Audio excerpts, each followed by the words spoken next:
Jimmy, thank you for coming on the show. This is my first time meeting you, and I know you and John did a show a few years ago. But this is your first time on our show, so welcome. Thank you, Felix. Good to be here.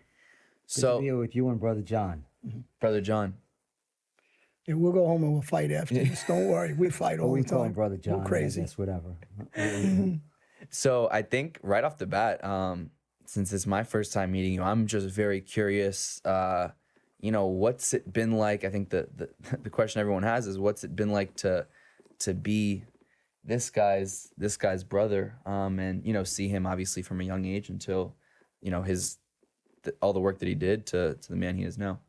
Yeah, I mean, when you're talking to a brother, it's very natural because everything is nothing. There's no big jumps. There's kind of like a natural progression in life.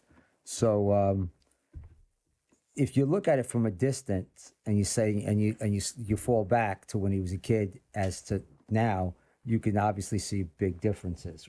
But when you're gradually moving with him, you're so close. We were very close our whole life. So I'd say we're best friends for most of our life. So it's again, if you look at it from my perspective, it seems very natural. If that makes any sense. But Felix, Jim, tell him. So for the people that don't know, our dynamics in our family is crazy. So one time we had a fight, right? And this is natural for us. He'll tell you. And he had a belt buckle in his hand with a belt. And you ever watch The Godfather scene when he kills him, when Michael Corleone kills him, drops the belt. He put the belt and the belt buckle across my body. The belt buckle was marked in my face, down my chest. I had no shirt. How old are you? I don't know. How old were you? I don't know. Last week? No, early teens or whatever. Yeah, last week. Last week it was a stick. But we used to, people don't understand this. But then on the other hand, but the best part was when I dropped the belt after I did it, just like Michael Corleone. I mean, this is how we were crazy. We just fought like, that way. But then if somebody fucked with us, we would go attack the shit out of them. And I hit him once with a tree trunk, pretty thick, and I broke it over his ribs. I cracked his ribs. So people say when they see us do each other, but I'm leading into something. So there was an incident where we're not sure if the guy was looking for me in the past, and he was driving, and then you could kick the story in, Jim, because yeah. So we're driving, and we're just chilling out. We're fooling around, we're laughing. It's like I think it was a Sunday night. I just got out of jail. Yeah. It was one of the jail sentences. Right after a football game or something like that. So we went out to do I don't know what we went out to do. It was early evening, like 7:30, but and it was quiet. It was kind of a quiet evening. But anyway, I was turning on one of the corners near our house, not too far from our house, and some guy's looking to turn the other way, and for some reason he curses or he looks at us when we're turning, and he turns around and he comes after us. When I'm going one direction, he turns around and does a U-turn, quick U-turn. And Johnny goes, pull over. I go, what are you talking about? Why am I going to fucking pull over? And he goes, the guy's behind us. I go, so what? Usually he's the one that calms me down, to be honest with you. But anyway, we pull over and the guy jumps right out of his car. So we get out and John's like running in front of me, like jumping in front of me first. He's in the passenger seat. And I get out and I see the guy going for his belt, like inside his thing. So I think he's pulling out a gun. So I jump in front of Johnny at the last second and I kick the guy right where he's pulling his gun out, or what I appeared, it may have been a gun, I'm not quite sure. And then John came over top and hit him with a punch. And then we, the gun, I think the gun went flying across the thing. Then the guy had a pipe, and somehow or another, we started beating him up. And what was funny is I was pulling him around the shirt. Johnny was hitting him, and I said, it's better that we do it this way, John. I'm talking to him while during the fight, talking to my brother, right? So I'm saying, you do that, and I'll hold him, and I'm holding him down. And then there's a line of cars, and Johnny pulls the pipe from the guy after he's punching him, and then starts piping him. And there's a bunch of guys coming out of their cars, and they're trying to stop it. And I'm talking to the guys and saying, mind your fucking business. You don't know what happened, mind your fucking business. So they're coming, and Johnny's going to work on the guy, and I'm holding the guy while Johnny's going to work on him. And it was just, the guy was a tough guy, though.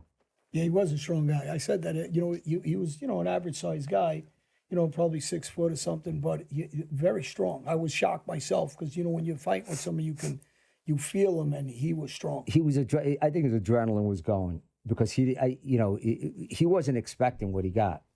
So, he got out, was not expecting, I could tell he wasn't expecting this, even though he's, whatever he did. But I don't think he expected to run into us like the way he did. So I don't really know. We never really did find out who he was. How the cops He's alive, I got to tell you, because, he'll tell you. I must have batted him, too. I don't know how these guys survive these battings because I'm not hitting them in the legs. I'm hitting them across the face, the head, the shoulders, everything up top. I don't Yeah, it really must go not to the feel body great. too much. Oh, he was. Well, I pulled Johnny And away. he said you're going to kill him. I pulled Johnny away. Now, was in your eyes, from your perspective, was John, I guess, like naturally inclined to be violent, or do you think it was kind of where you guys grew up? No, it was that where we dictated grew it? up. I think it's usually a combination, right? Let's be honest. It's a combination of genetics and environment. So we had like a double whammy because our family was all mafia. So we had, my mother's side was Albanian mafia. We never talked about that. My mother's father killed 2 guys. He was a gambler. My mother had a still gang- says he- it was self-defense, and we laughed because it was over poker games. He killed some guys. Yeah, he had 2 different incidents. He had games. He was actually in Pittsburgh, which is a lot of gangsters in Pittsburgh at the time. But we had it on both sides. So my uncles, my father was around a lot of guys. My mother's side was, and we grew up as kids with, I think Johnny mentioned Luciano's, one of his cousins, or I don't know Yeah, exactly. Charlie Luciano. And then a bunch of Blackie, there was a bunch of guys, and we were kids. We grew up around them. We grew up around a lot of people. I'm not going to just say it was just mafia guys, but we definitely had that inclination to be tough. Let's put it that way. My father raised us to be tough. And did you ever fear, for yourself and for John, that he would be on, or you would be on the wrong path? No, you don't really think of it like that, I don't think. I think that you think of it like, you don't think you're doing anything bad. I mean, I never thought I was doing anything bad, let's put it that way. You just think you're making a living, you're doing things. I mean, I never really did anything that, how do I put this? I never really did anything that I could have done to hurt people. I just did things I had to do. So it's a different angle. Johnny was a little bit more severe and a little bit more raw than me. I had more of a conscious, I had more, I guess I thought about God more. No, Really? seriously, Really? at the time. Well, you didn't think about God when we shot that guy in the, there's so many things that he was involved with, that the stock market, then he was involved in a drug business up in the park with And this was kid, that always Johnny with Gebbett. you? No. No, he did that on his own with this guy Larry Lutz and him and Johnny Gebbett. And later on, it was an incident where me and him went after the guy to try to rob him, and I shot him in the back. I mean, he was with me and had a gun also with me, and so. Yeah, I mean, so I was working a park, 79th Street Park, very well known, very infamous park. Johnny Gebbett, whose his uncle was Mad Dog Sullivan, who used to do hits for the Gambinos. He was an enforcer. He was in jail. Very famous. Very well known, and he actually killed one of the first. Who was the guy that he killed? He was the first guy that actually broke out of Sing Sing. So he was in Sing Sing. He broke out of Sing Sing. They caught him, but he was a wild guy, just a wild. So Johnny Gebbett and me got tight. Johnny was tight with Johnny Gebbett, and then I got tight with Johnny Gebbett. We grew up with them on and off, and then we ran the park. When we were doing pot, we were running like, I don't know, $4,000, $5,000 a night back in the early 80s. So it was, I would we'd go pick up on the Rastafarians. Very dangerous because we robbed the Rastafarians one time, somebody that they knew. So we used to go down Jamaica Avenue and pick up, and somebody, they knew it, but it was one of those standoffs where everyone just said, let's just back off. Like one of those deals where they knew something happened. They didn't want to get into it because we were big customers. So they let that fly. But we walked into a situation that was very dangerous. It was me, Johnny, and Larry was in a car. And the one night Johnny's referring to is we were running the park from early in the morning to late at night, and I worked the park also. I ran the park and worked it. So this one particular night, I had a lot of people coming up and down. It was a crazy night. One of those nights where you know you shouldn't be there. If you're there, you're like, oh, this is the bad day. This is not going to work out. And I remember my girlfriend came up because I had a lot of girls that used to come up there and meet me, hang out with me and whatever. And so my girlfriend came up. And I remember my girlfriend coming up, Michelle, and she was trying to get the girls to leave me that were hanging out in the daytime. But what happened was a guy came up, good-looking Italian guy, came up, and he said, excuse me, he goes, what do you got? I said, what do you need? And he says, well, whatever you have. I said, I got pot. What do you want? So then he walked through, he goes, oh, I'll come back. And I said, see that guy? That guy's going to come back and rob me. Why I said that was because he asked me what I have. Everyone knows it's a pop rock. No one's going to ask you what you have. So a lot of things happened in the course of that night. They did the long bust. They do a bust every 4 months. Somebody pointed me out. Cops came from every angle of the park. It was dark.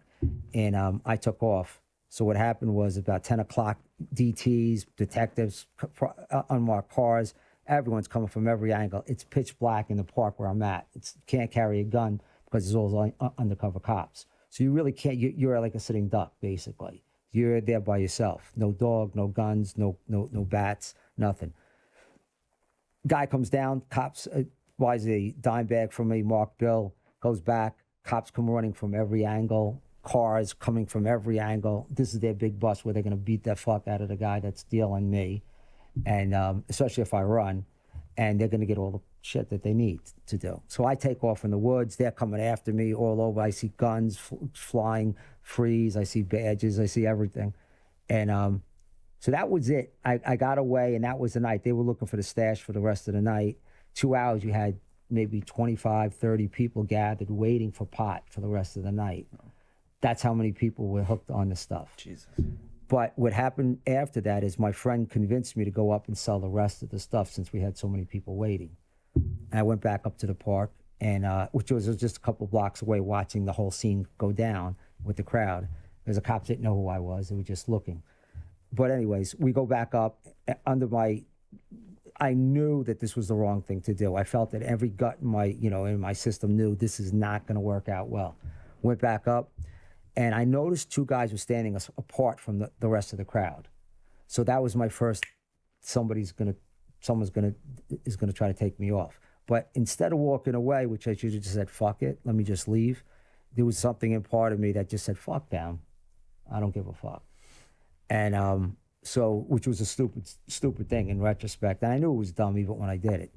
But I guess I had something to prove. So I walked out.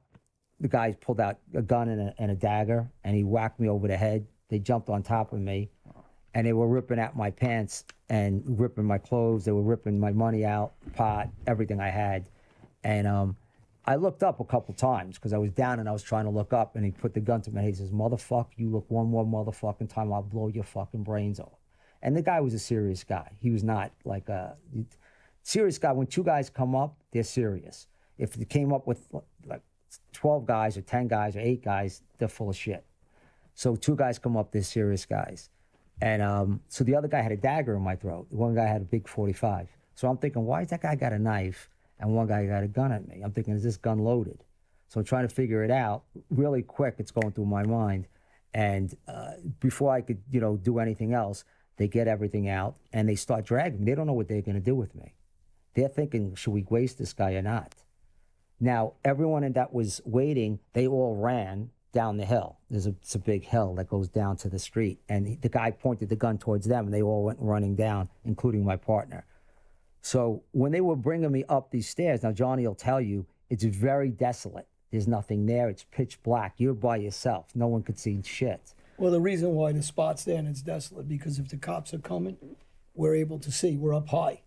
So they can come above us still, but you can still see when they come. So it's a good spot, and it's quiet, and it's not in the neighborhood, because it used to be a neighborhood spot right on the corner of 79th Street, Jamaica Avenue, which brought too much heat because too many people complained. It was too many people coming. So when he moved it up there, in one aspect, it was a good idea. The bad aspect of it is what he just said. So they got me up to the top, and in the last second, they said, what do you want to do with him? And they said, fuck him, let him go.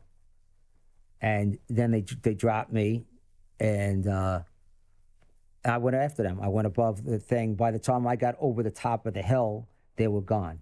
So the rest of the night I spent looking for them. And I went to the Woody Court Park. We went to Ricky Stratton's park. Yeah.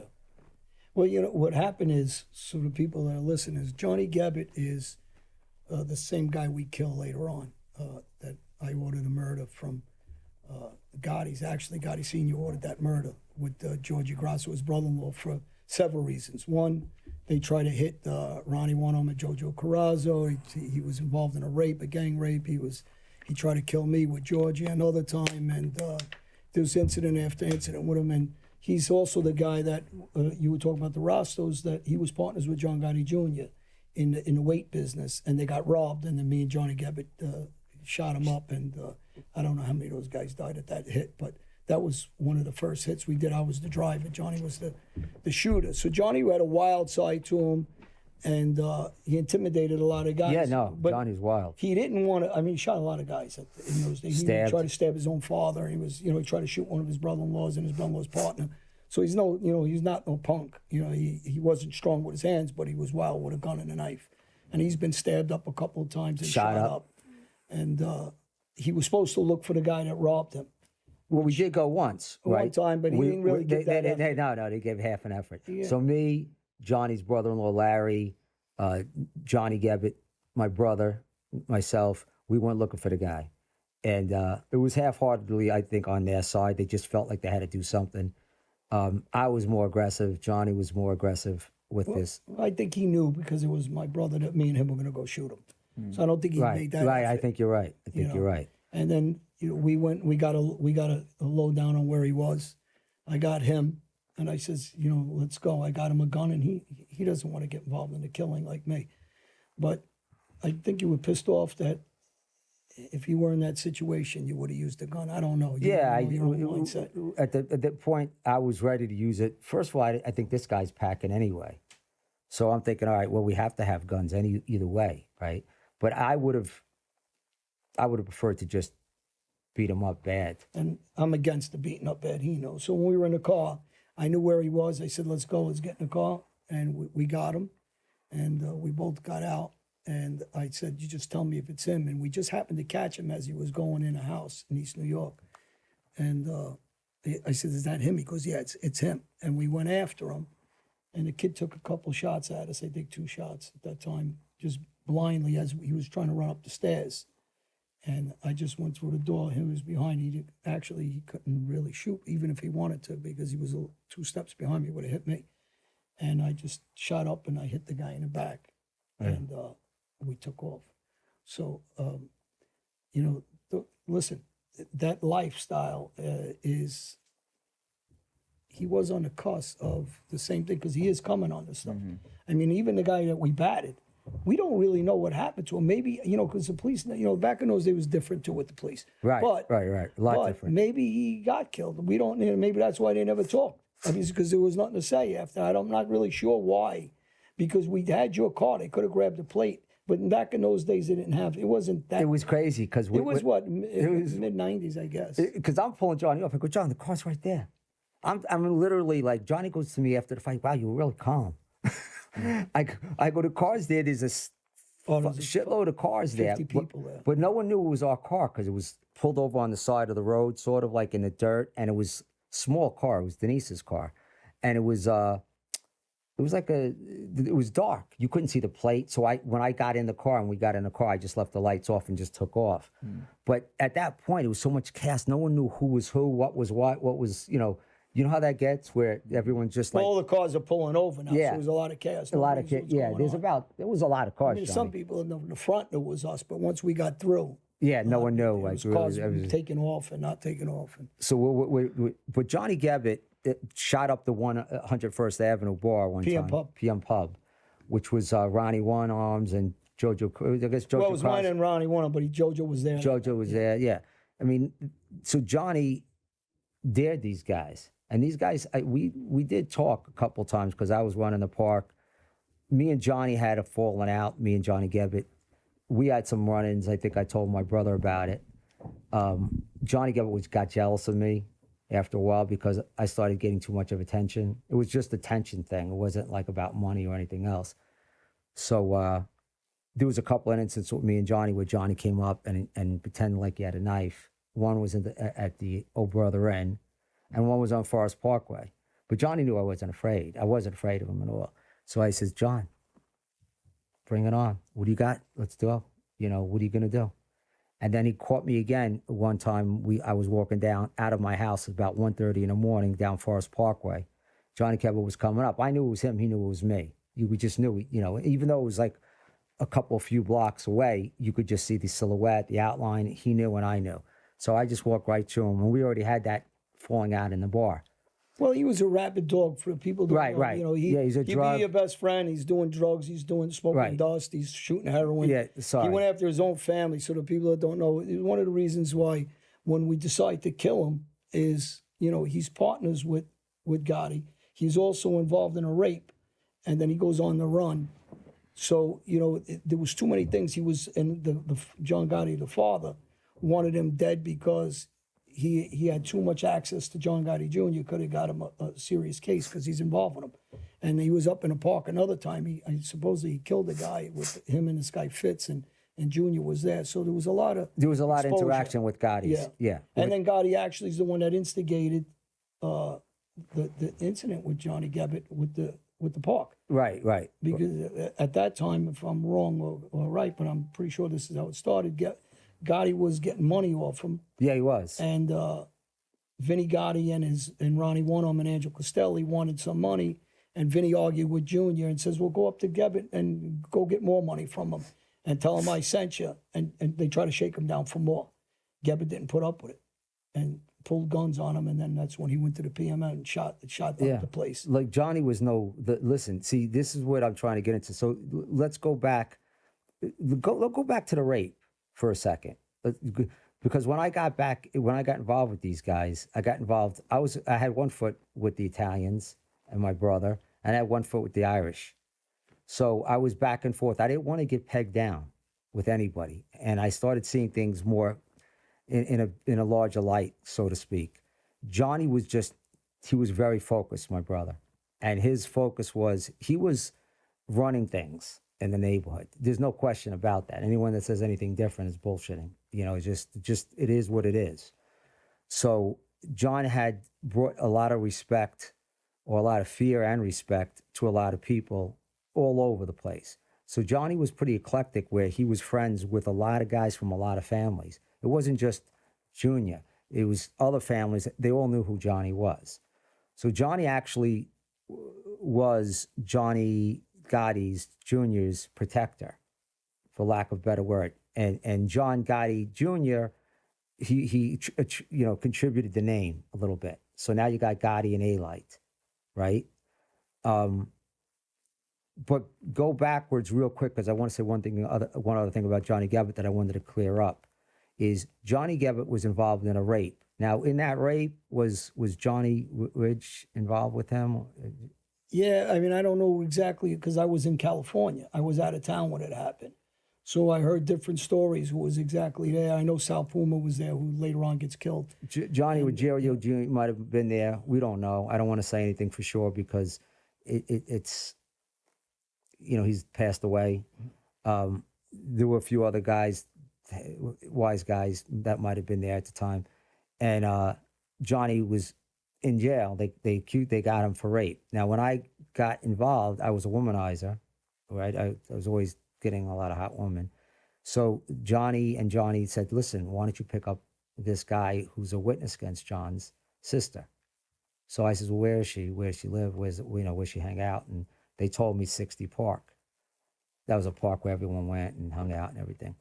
So I went there the next day, and I picked her up, brought her back to, actually, she left when I was playing basketball, and I ran, and I caught her right before she got, I saw her walking, and I got her right before she got into her house. She went to the row home, and I walked in, I knocked on the door. I don't know where I had the balls to do things like this, but I knocked, because she only met me for a few minutes. I knocked on the door, she let me in.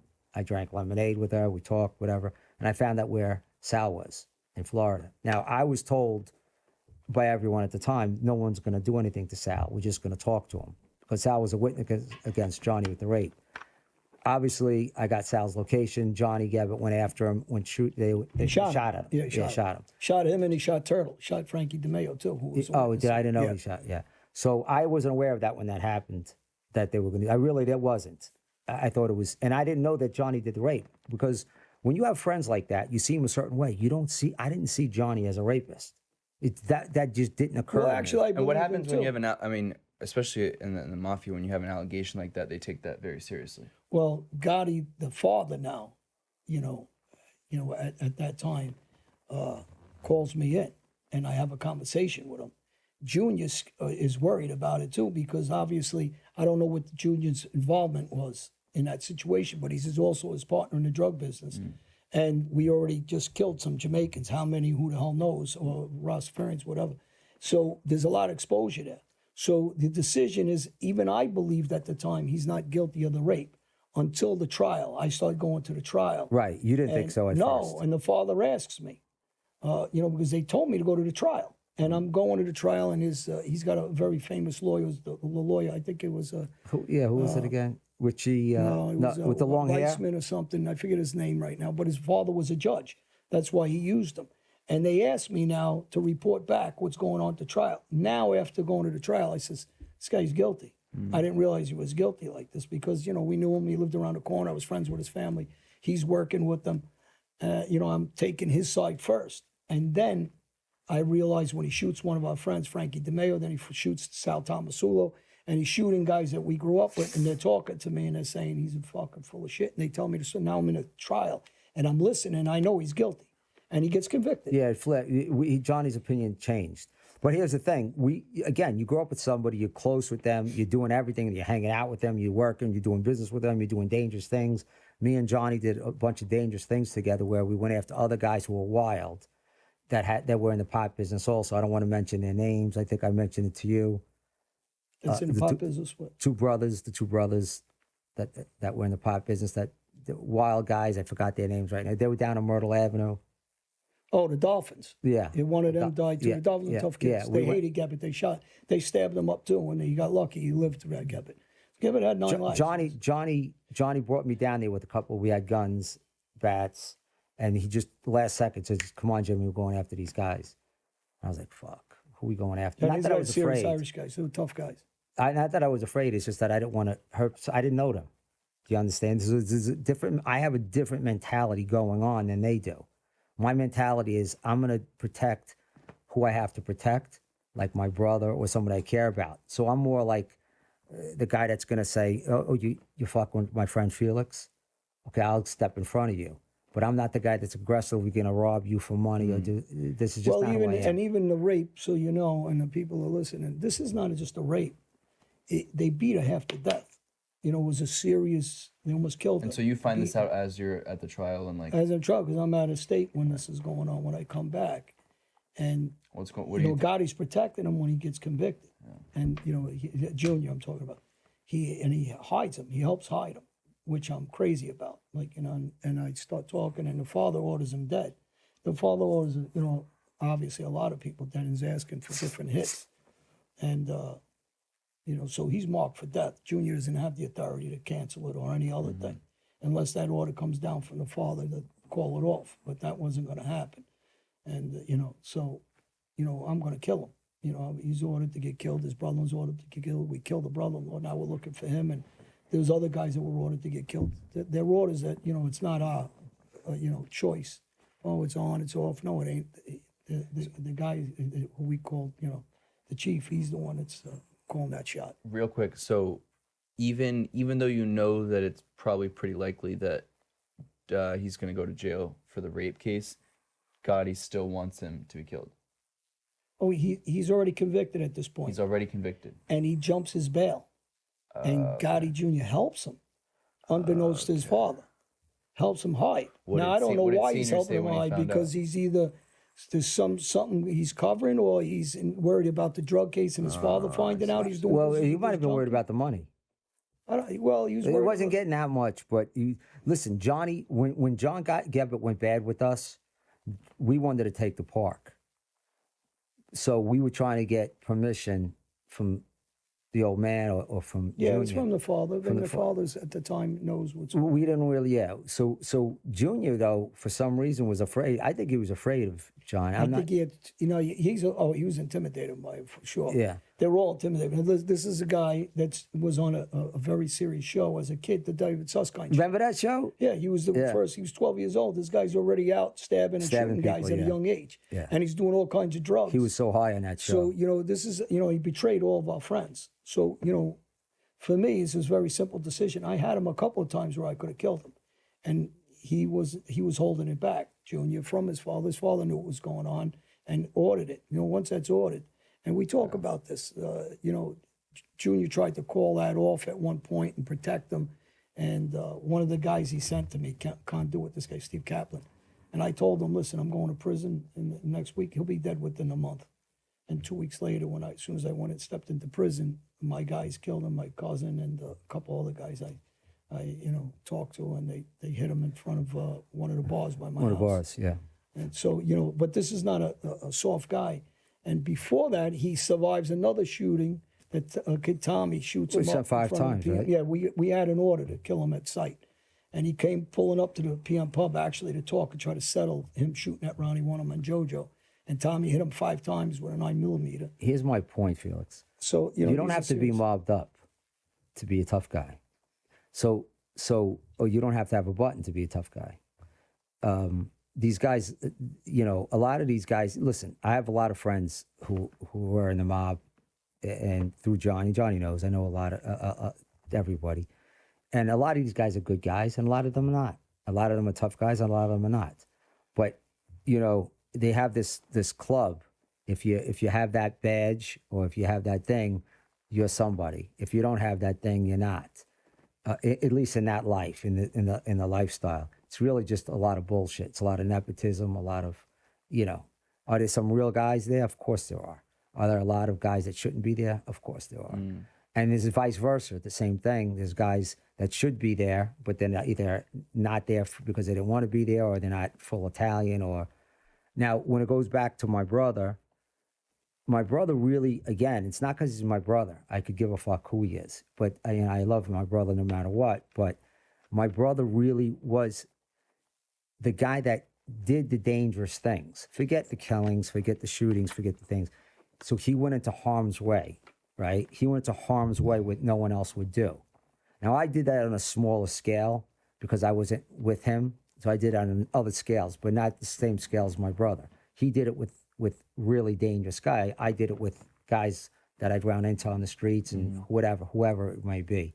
But Johnny would be the lead guy in all the time.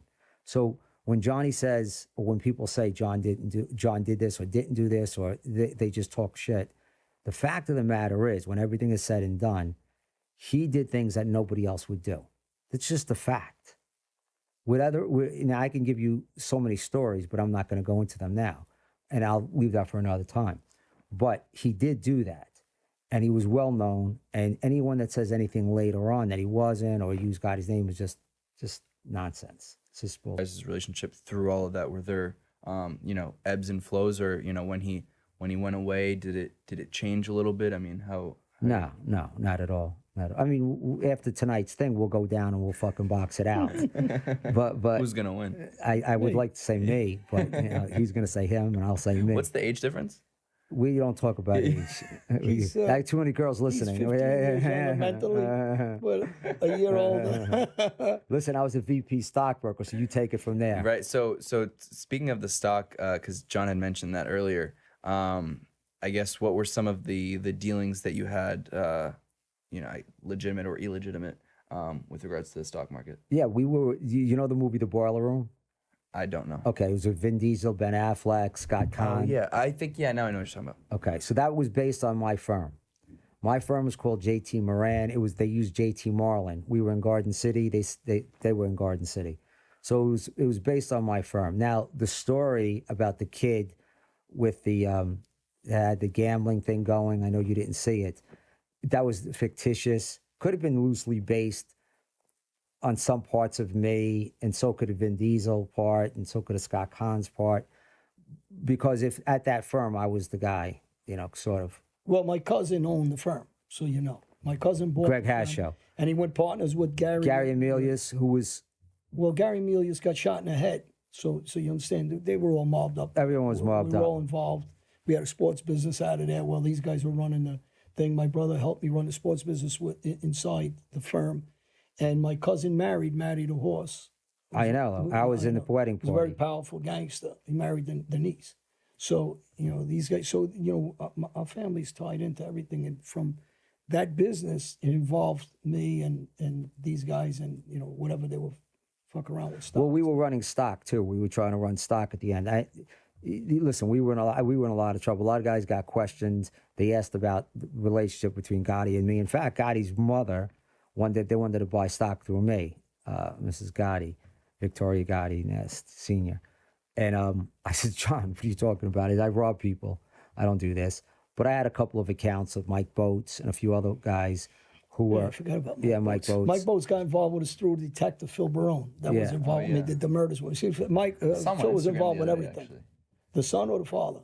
Phil Baroni or Phil Baroni. Yeah, Phil Barone. One's the son. Which was the son an or- ex-fighter. I don't. And the father, he lived with me as a young kid, Okay. and just for a year or whatever, he was having trouble with his father. And the father was Phil Barone gold was detective. he was a detective, good for very close with us for a long time, and he introduced us to all the top cops. I mean, we knew.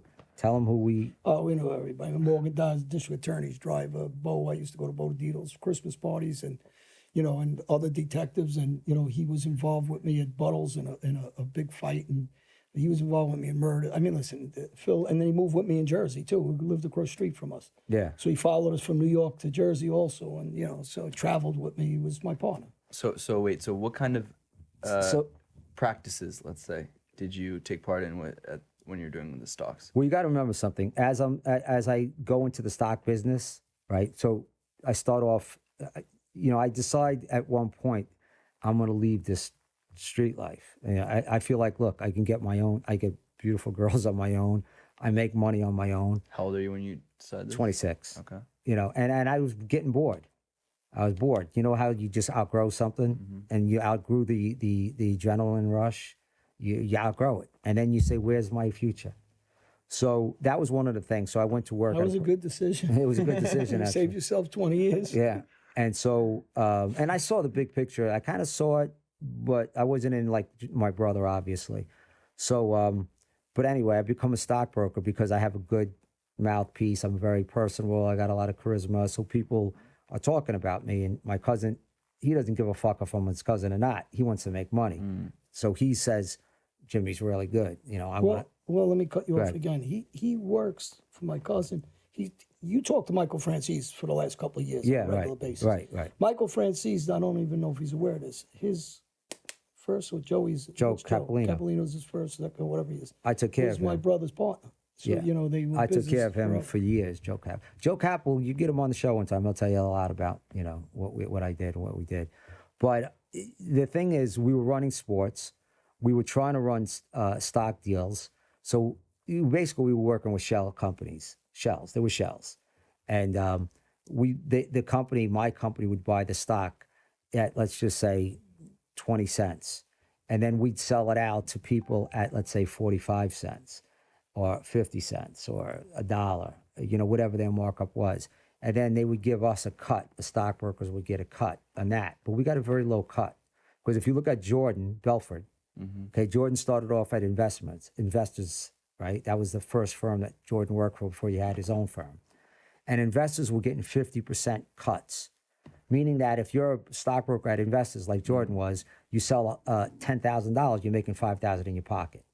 We're doing the same shit stocks as they're doing, and I think we were getting about 10, 11, 12% tops, anywhere from 8 to 13%, I think. Okay, so we're really getting shit. So if I'm working if I'm working over at Investors with Jordan, I'm making 50% of what I make. Never mind being a VP and getting overrides. I'm becoming rich. Then Jordan opened up his own firm. The fuck was the name of his own firm? I forgot it. Jordan knows who I am. Tony Bell used to work with me. Used to live at the Bayside. I forgot what they call it. The base. It was a big Bay Towers. Bay Towers, right? And that's where Jordan lived Look at that memory. with Tony. Yeah, good memory. Jordan had a Ferrari at the time, a couple of Ferraris probably, but I was too hot to touch. He says, "Oh, this guy's got a million things going on. They're watching him."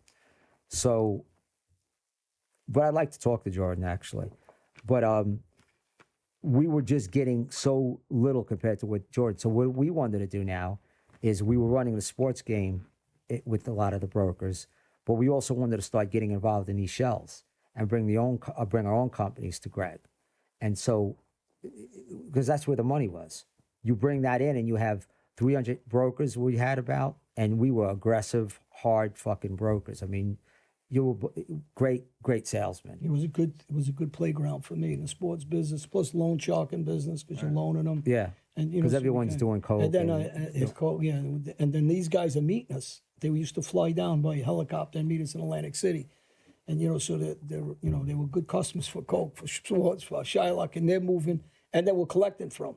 So when they're having trouble with different things with money, big money, 200,000, 300,000, whatever it was, we're doing the collecting. And you got to remember something. That's nothing to these guys. Yeah. Because these guys are making $50,000, $60,000 at a pop on some trades.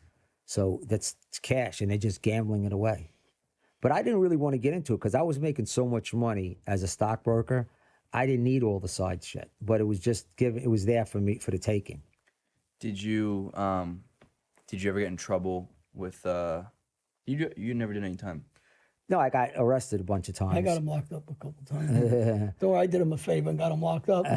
He got pulled over by some cops one time, and I was with Gotti. He was driving Gotti's car. He was with the mother's car. Yeah. And he didn't listen. The car had no registration, no paperwork, no nothing. He's on Jamaica Avenue, 89th Street. Yeah, I remember that. And me and Gotti are driving by the son, and we see him in the Jaguar. He's in the white Jaguar. So they're asking. They had shotguns on me. They had everything on him. When they pulled up, there was fucking 10 cop cars on him.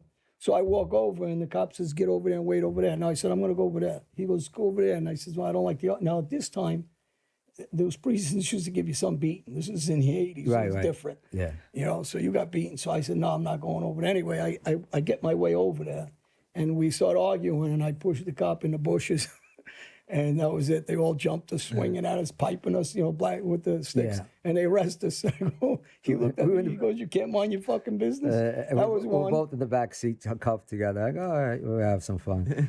but yeah, I got arrested a bunch of times for terroristic threats and beating up people. Fought with the cops a bunch of times. I got beat up by 7 cops a few years ago. I got fight with cops in the Hoboken. Two cops knocked on my window. They said, "Open your fucking window." I go, "Fucking talk like a gentleman." And the cop said something else threatening. I go, "What? You gonna threaten me?" Joe Capolino was in the car. I go, "Joe, get out of the car." I go, "Walk across the street," because I didn't want Joe to get in trouble. So I got out of the car, and the 2 cops were standing there, and I go, "Okay, now what are you gonna do?"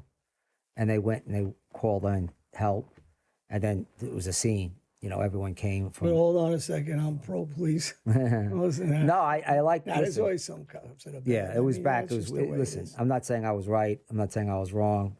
I would handle it a lot different today, obviously. Well, you have a chip on your shoulder at the time. I did have a chip on my shoulder. Yeah. So And it's it's not their fault. It's They're not. supposed to be. Yeah. I always say this. I talk the truth. I go, listen, if I never have an incident anymore because I got a different attitude. It's the attitude that you give that causes these problems, for the most part. Well, there's always a bad in everything. There's something bad. Well, you got to but understand for the most something. part. Cops become cops sometimes because they like the power, just like the mafia guys like power. So, but you have to learn. What I've learned is you have to learn to eat it a little bit and just step back and say, let them go, let them talk, let them curse you out, let them belittle you a little bit. It's not going to hurt you in the long run. I had trouble doing it. And John's right. It's just chip on my shoulder, just insecurity about being bossed around. So, I don't have any hard feelings with anybody. But, yeah, I've had situations with them and other fights, mostly fights. But never hard jail time. I never got caught doing anything except for fights. Wow. Do you feel lucky? Why, about you that? want him to go? Yeah. No. Yeah, you're trying to get me in there, right? No. Did you do anything that you should go to jail right now for? No, we talked about that before. I want to make They sure. said when they gave you the house, he's like, "What are you picking on me for?" He's the guy shooting everybody. No, I did some things like with drugs and sports and stuff like that. I never got caught. I never got I never. Well, you didn't get. I mean, listen, he's been around. Like sometimes I even say to the guy, he didn't really do nothing like that. But then, on the other hand, he did. Even when I killed Georgie Grasso, and I went back with Gotti, even though I didn't want to go back to the murder scene, he actually got in another car because he was worried about when he followed us to Shea Stadium, to the City Field, to where it was, and he kept telling me, "Are you crazy?" Before I said, "What do you want me to do?" They want to verify. And I was mad about it actually too, and even Phil Baroni was steaming because I had to say that he was involved in a murder, and he's like, "What are you telling this guy? He's going to be a rat." And I go, "He ain't gonna rat. He's got his son." And well, we know that story. So Well, Johnny had a problem in '91. I don't know if they had what year was that? Was it '91? No, it was closer to '93. Okay. Yeah. Well, I went down to see Gotti. I did it on my own. Yeah. I did it on my own. What happened was there was a lot of words back and forth on the street. Well, we were going to hit him. 94, actually, in Aqueduct. I mean, we were going to hit him a lot of times, but 94, we had a meeting, and he didn't know. But they had the meeting at Aqueduct Racetrack. Right. But I couldn't bring guns in, so I had my cousin and a couple of guys. But there was too many ways out of the war room in Aqueduct at those days. So we picked one entrance, hoping he came back out. We were going to hit him out there, but he didn't come. Then my cousin wanted to hit him. My cousin used to go out with John Gotti's senior's brother, Richie Gotti's daughter, Danielle, for 6 years. So my cousin wanted to hit him another time. We had him in the car at the end of '95. Then we were going to hit him when they gave me the machine guns and stuff. At the beginning of '96, we went to jail. Then in '99, I mean, we had all kinds of plots to hit the guy and his brother-in-law, his uncle. So that's the life. That's the life I keep telling kids don't go into, because this is just part of it. Yeah. It was And crazy. he got involved, and he didn't really know what was Well, going I on. went down to see Gotti. Now I hadn't seen Gotti in a few years, but they were making threats on my brother's life. So I went down on my own one day, and I just says, and I hadn't seen Gotti in a few years since I saw him when he was made, obviously, and then when he got his captain, I saw him again, His buddy. congratulated him on that, and then I hadn't seen him because again I'm doing my own thing. I'm doing things with Johnny. I'm making my own money. I got my own girl. What the fuck do I need you for? What do I need anybody for? And so, but at that time, I was concerned about my brother. I was like, you know what? Let me see if I can make this peace, right? So I go down to the club, and these are all new guys now. So they're all standing, these big guys, and new guys are standing in front of the club, and they go, I says, I want here to see Junior, John Gotti, Jr. And they go, who should we say? I said, just tell them it's Jimmy Alite. So John's in there with a bunch of my friends. They're playing cards. So John comes right out. They come out. They let me in, and everyone says hello, kisses me. It was everyone's. Frankie Radice, Steve Kaplan. It was a whole bunch These of guys guys. never did no work. Yeah. But anyway, they were all in there playing cards. We were playing cards, and then finally John goes, "Let's go out and take a walk." We go take a walk, and I go, "What's this I hear about my brother?"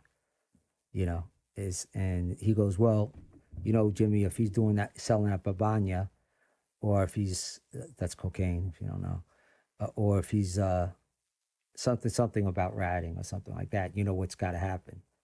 I go, "Well, he ain't doing either one of those." I says, "If you think he is, you might as well just kill me now." So John, looked at me and says, "All right, Jimmy, no worries, whatever." And he says, "Can you tell your brother to say, and he was nice. I mean, he was very nice, John. I'm not gonna say he wasn't." Yeah, so after you came home, he gives me the message. I says, "Is that what he said?" He goes, "Yeah." So I went back and I shot Stevie Newell, who we had on the show. Oh, Right? yeah. I piped his uncle's brother-in-law, his cousin, his brother-in-law, Richie Gotti's son-in-law. I piped him. We killed Johnny Gebbett. We robbed Joe O'Kane twice and stabbed him up. I robbed his other drug business. I robbed the guy in Valley Stream and tied him up and shot him up. I robbed Ronnie One Arm, and I started running through all his guys. And then in '97, we beat up Jeannie Gotti. And I said to him, well, I shot my cousin up who thought he was going to protect him. So See, I went on, I told him, I says, watch what I'm going to do to him now. And we were going to kill him. So I went through about 9 of his guys, which we always go through all this.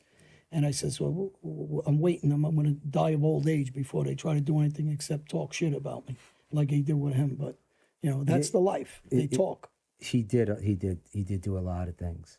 If you take one of those incidents alone, right, it's something that, you know, if you did that once in your life, that's like crazy. But he did it repeatedly. How he's alive is just pretty fucking amazing. You know. Well, I'm alive for a lot of reasons when people ask me that. Most of them got no balls. So I'm dealing with guys that I know are full of shit. So when I take it to the limit, they're not going to take it there. That's first. Second, they don't have experience of doing what I do every day for a living. That's what I did for them. I protected them. So when I do, that's the second reason.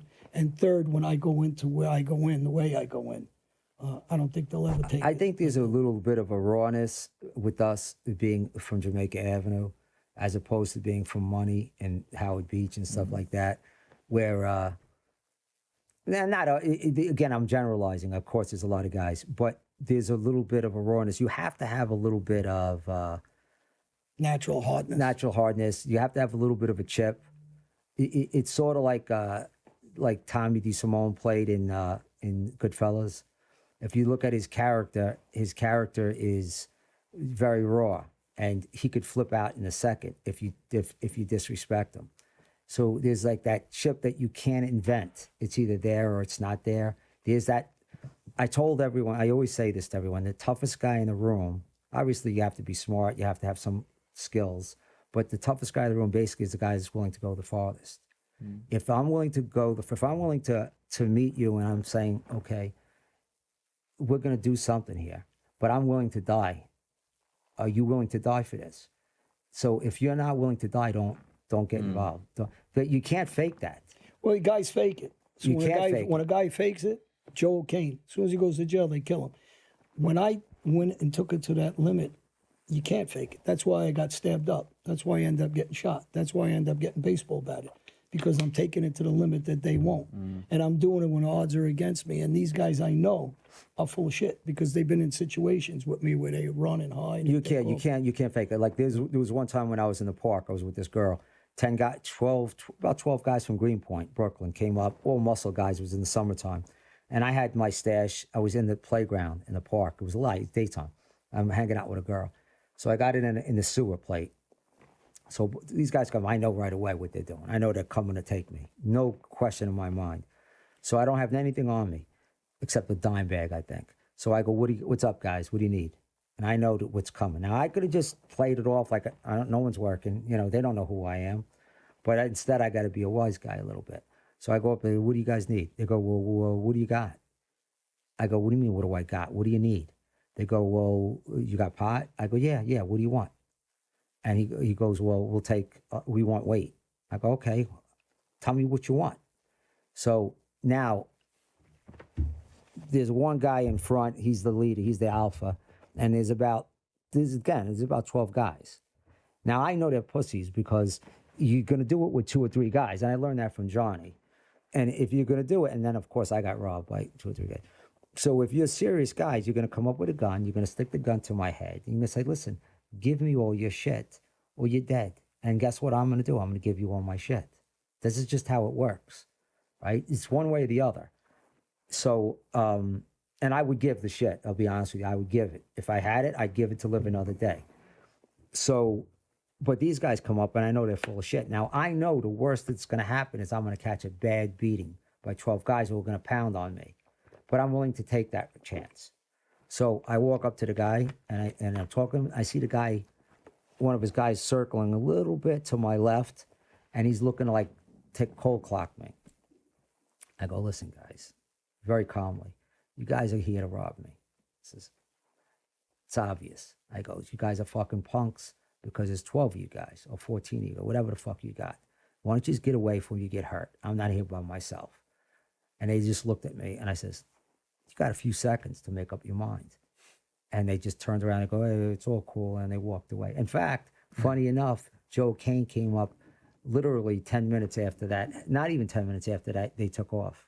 They probably had 2 or 3, they had to have 3 cars. They took off. Again, so you learn you have it in 6th sense on who's who and what's what. You have to develop that. If you don't, you're fucked. You're dead. But the other thing, Felix, real quick, is when I did that, it wasn't a bluff. Because if I ever bluff like that, that's when you get, if you bluff, you could, even if I were to bluff one time, you can't bluff more than like I did, like 1,000 times. I'm exaggerating. but you have to be willing to, like, that's it. Now I'm willing to, I know what's going to happen. Am I willing to take that beating? You have to say yes.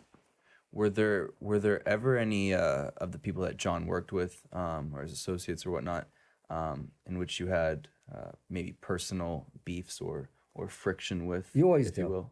You always do.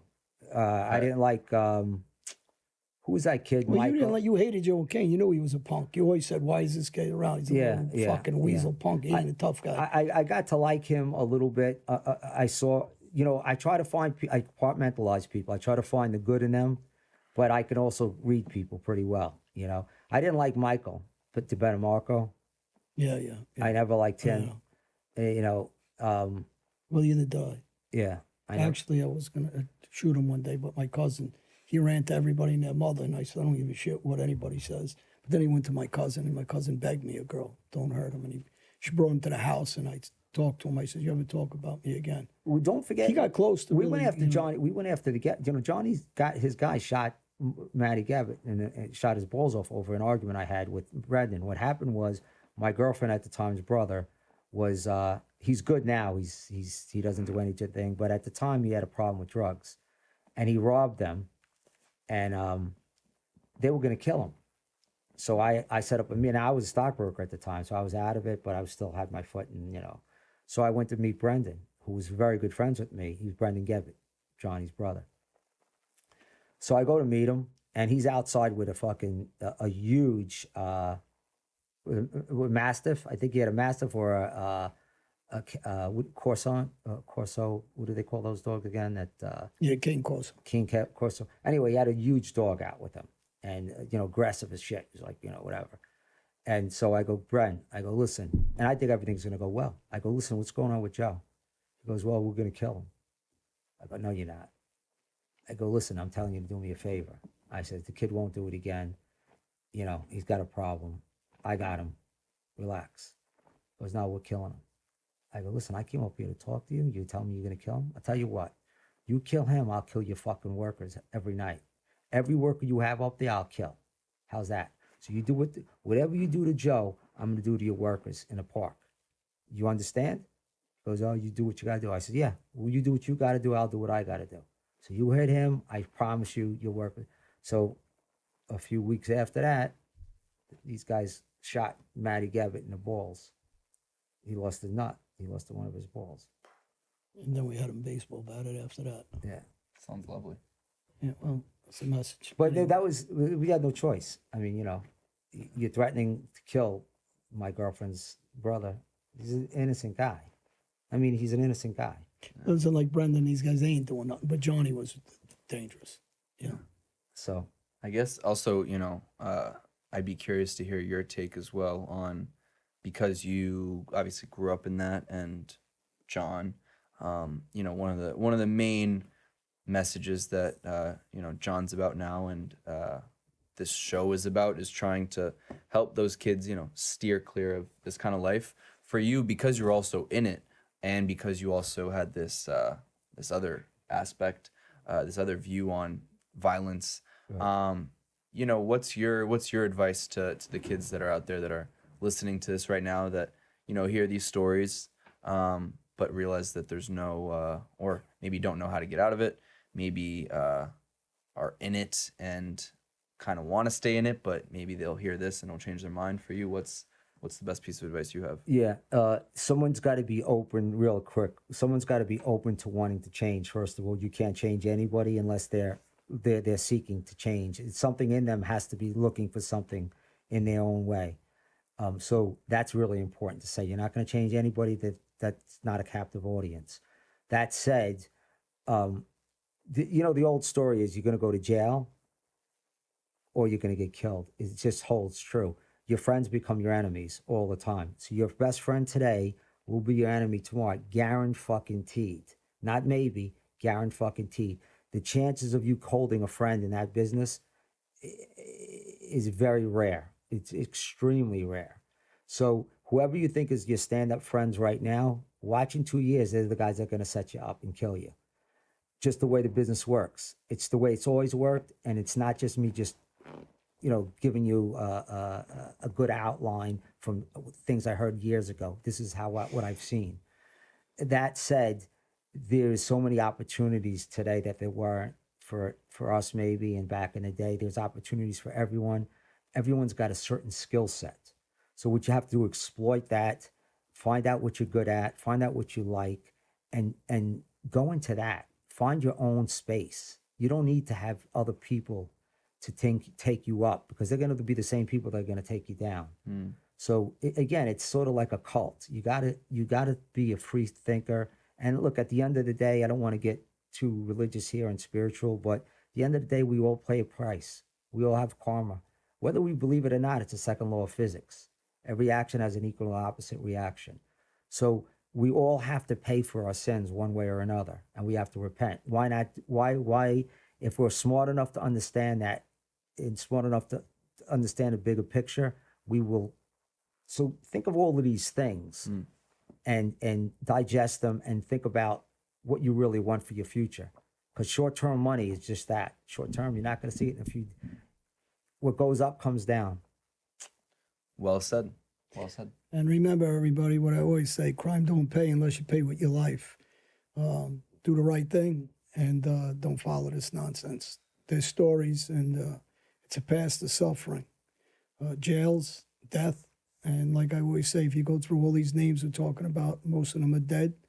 The rest are in prison, and you're going to dedicate, if you're doing anything serious, 15, 20 years and better in prisons. Just not worth it. Enjoy your life. Thank you, everybody. Yeah. Thank you, Jimmy, for Thank you very coming much on. for having me. Thanks, Felix, it's great to Jamie. meet you. Great to meet you. Same here. Nice to meet you again, Johnny. I'll see you later for our next All fight. right.